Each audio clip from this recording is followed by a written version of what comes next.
কৃষি ব্যবস্থাটাকে তারা টাটা আম্বানিদের দিকে তুলে দিচ্ছে। আজকে ভারতবর্ষের বিভিন্ন প্রান্তের কৃষকরা তারা দিল্লির রাস্তায় নেমেছে, গোটা দিল্লিকে তারা অবরুদ্ধ করেছে। মোদী তারা চেষ্টা করেছিল সেই কৃষকদেরকে গাড়ি যাও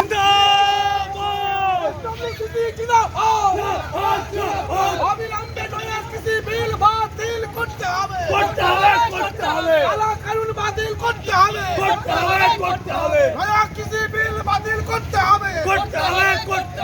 আজকে ধর্মঘট সফল করুন, নয়া কৃষি বিল প্রত্যাহারের দাবিতে আজকে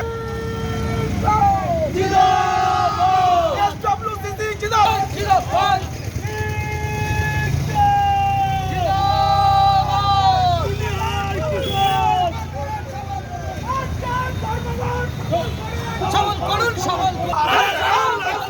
এই দিল্লিতে লড়াকু কৃষকদের জানাই লাল সালাম।